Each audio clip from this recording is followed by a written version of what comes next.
गोपान् गोकुलरक्षायां निरूप्य मथुरां गतः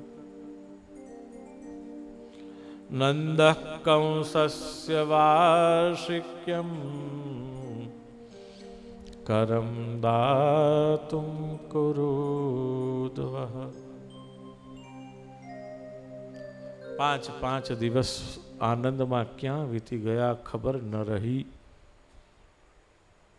ઉપનંદ નામના ગોપ આવ્યા. મંત્રી અને નંદ બાબાને સાવધ કરતા કહે છે, બાબા घर लालो भयो बड़ो अच्छो भयो, पर नंद को कंस को कर भरवो हम भूल गए.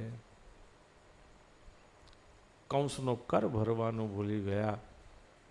આવ્યા છે નંદ બાબા કે આ વખતે ભૂલ થઈ છે અને પ્રસંગમાં વિક્ષેપ ન પડે માટે જાતે નંદ બાબા પોતે કર ભરવા ગયા.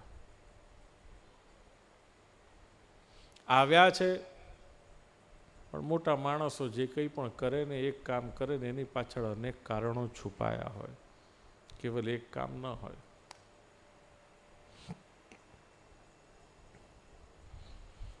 આવ્યા. કંસ તો ગુપ્ત સભામાં બેઠા હતા.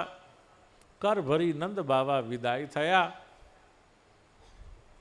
મથુરા મોટી નગરી છે, શૂરસેનોનું રાજ છે, બધાએ પોતાની એને રાજધાની બનાવેલી છે. મથુરામાં આવતાની સાથે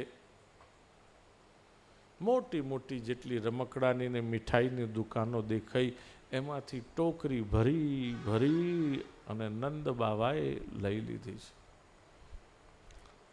લીધી મથુરામાંથી, પણ બાટી ક્યાં, વહેંચી ક્યાં? 84 કોષના વ્રજમાં. 84 કોષના વ્રજમાં એક ઘરની અંદર 2 ટોકરી બાંટી. એક ખિલોનાની રમકડાની અને એક મીઠાઈની. દરેક ઘરમાં જેટલા બાળકો હતા બધા જ ખુશ. નંદ બાબા આપણને જીવતા શીખવાડે છે કે સુખ વહેંચવાથી વધે છે અને દુઃખ સહેવાથી ઘટે છે. નક્કી આપણે કરવાનું. આપણે જ્યારે કંઈ નિર્ણય કરવાનો આવે ત્યારે કે આપણે શું કરવું છે. દુઃખ સહેવાથી ઘટે છે, સુખ વહેંચવાથી વધે છે.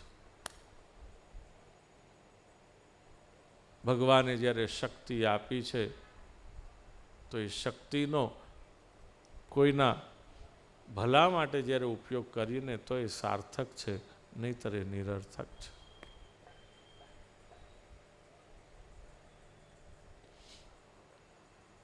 આ બધા ઋષિકુમારોને વધારે આવડે એવું ક્યાંક કહ્યું છે. સજ્જન અને દુર્જનમાં ફરક કેટલો? તો કે આટલું જ. જ્ઞાન મળ્યું છે તો એનાથી વિવાદ ન કરે, પણ કોઈનું સમાધાન કરે. જો વિવાદ કરે તો એ દુર્જન છે, સમાધાન કરે તો એ સજ્જન છે. શક્તિ મળી છે અને જો એનો પરતાડનમાં, પરપીડામાં ઉપયોગ થાય છે તો એ દુર્જન છે. પણ શક્તિનો કોઈના રક્ષણ માટે, કોઈના ભલા માટે જ્યારે ઉપયોગ કરે છે તો એ શક્તિનો સદુપયોગ છે. ધન મળે છે તો દુર્જન હોય તો અભિમાન કરે, અહંકાર કરે. સજ્જન હોય તે દાન કરે.